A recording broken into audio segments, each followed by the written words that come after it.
నేటి వైశిష్ట్యం. అమ్మ, నేటి వైశిష్ట్యం ఏంటి, విశిష్టత ఏంటో ప్రేక్షకులకు ఒకసారి తెలియచేయండి.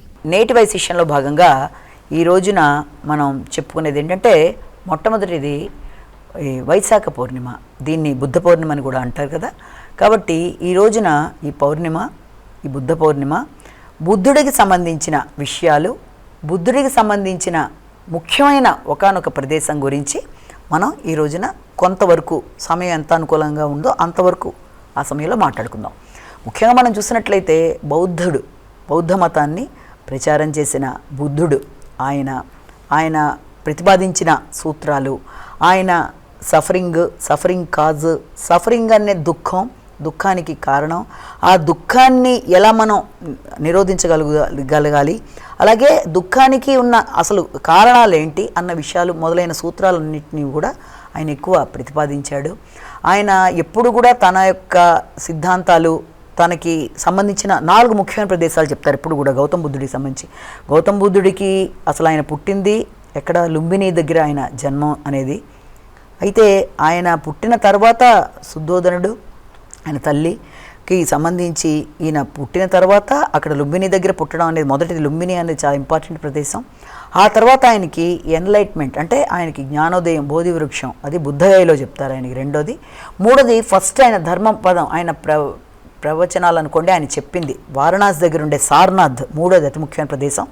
4వది ఆయన యొక్క దేహాన్ని ఇక చాలించేసింది 80 ఇయర్స్ టైం అప్పుడు. అది మనకి కుషీనగర్ అని చెప్పి, అది కూడా మనకి ఈ యొక్క నార్త్లోనే ఉంది. అది ఎక్కడంటే ఈ యొక్క యూపీలో. సో ఈ యొక్క ప్రధానమైన ఈ 4 ప్రదేశాలు ఆయనకు సంబంధించిన ప్రదేశాలుగా చెప్తారు. ఆయన జననం దగ్గర నుంచి ఆయన లాస్ట్ దాకా ఆయన ప్రబోధించింది. ఆయన జీవితంలో ఆయన కష్టాలు అలాంటివి చూడకుండా ఆయన ఒక సార్వభౌముడిలాగా ప్రపంచాన్ని ఏలాలని తండ్రి ఎంతో ఇదిగా చేసినప్పటికీ కూడా అనుకోకుండా ఒకానొక సందర్భంలో, అంటే చిన్నతనంలోనే ఆయనకి ఆనందాలన్నీ కూడా ఇచ్చి చక్కటి ప్రదేశంలో పెట్టి ఆయన మంచిగా వివాహం చేసి కష్టాలనేవి ఆయన చూడకుండా అంటే ఆయన పుట్టిన తర్వాత సార్వభౌముడన్న అవుతాడు, లేకపోతే సన్యాసన్న అవుతాడని ఒకానొక వాళ్ళ ఆస్థాన పండితుడు చెప్పిన దాని ప్రకారం ఆయనకి చక్కగా తాపసి కాకూడదు, మంచి సార్వభౌముడు కావాలి అన్న ఉద్దేశంతో ఆయన కష్టాలకి దూరంగా ఆయన చక్కగా పెంచి ఆయన చక్కగా ఒక మంచి అమ్మాయితో వివాహం చేసి యశోధరతో.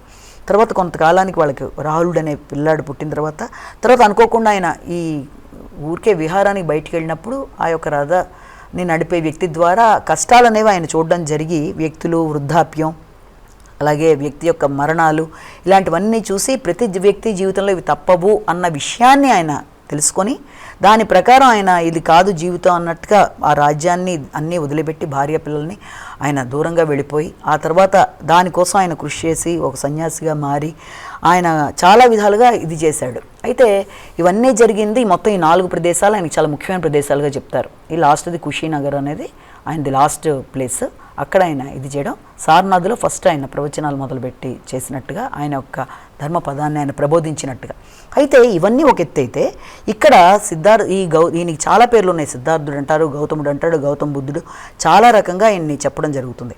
అయితే ఈయనకి సంబంధించి ఈయన యొక్క ధర్మాన్ని చక్కగా ప్రజల్లోకి తీసుకెళ్ళి అది ఆ విధంగా నమ్మి ఇష్టపడి అసలు ఫస్ట్ బౌద్ధ స్తూపం, ఓల్డెస్ట్ బౌద్ధ స్తూపం, వీటికి సంబంధించిన విషయాలకి కనుక మనం పెడితే ఫస్ట్ మనం తెలుసుకోవాల్సింది సాంచి అనేది కనుక చూసుకున్నట్లయితే మనం భోపాల్ దగ్గర నుంచి లోపలికి 50 కిలోమీటర్లు విదిషా అని వస్తుంది. విదిషా నుంచి 10 కిలోమీటర్ల దూరంలో ఎక్సలెంట్ ప్రదేశం. అది 2 కళ్ళు చాలు నిజంగా. అంటే ఇది ఎంత విశేషమైన ప్రదేశం అంటే ఇక్కడ మనకి అశోకుడు ఈయన సంబంధించి బుద్ధుడికి సంబంధించి 3 స్తూపాలు లాంటివి తయారు చేశారు. మొదటిది గ్రేట్ స్తూపం అని చెప్పి అది 1వ స్తూపం, తర్వాత 2వ స్తూపంలో, అలాగే 3వ స్తూపం వచ్చేప్పటికీ ఇంకో 2 బౌద్ధ గురువులకు సంబంధించి.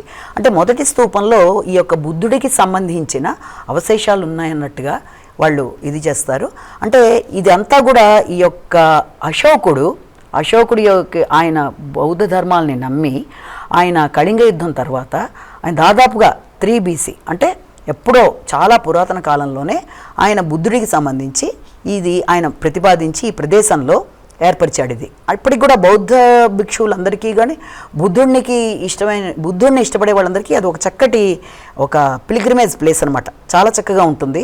చాలా అక్కడి నుంచి మనం కొంచెం దూరం వచ్చేస్తే విదిషా దగ్గర నుంచి ఆ హైవే మీద పెడుతుంటే భోపాల్ నుంచి మనకి అక్కడ అది కర్కాటక రేఖకు సంబంధించి అది ఒక ప్రదేశాన్ని కూడా మనం చూస్తాం.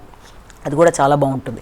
అయితే ఈ ప్రదేశంలో 3 స్తూపాలు ఉంటాయి. ఆ స్తూపాల్లో ప్రధానంగా 3 BCలో ఈయన ఇది మొదలు పెట్టడం, తర్వాత కాలంలో అది మొదలుపెట్టాడు, దాన్ని చక్కగా తయారు చేశాడు.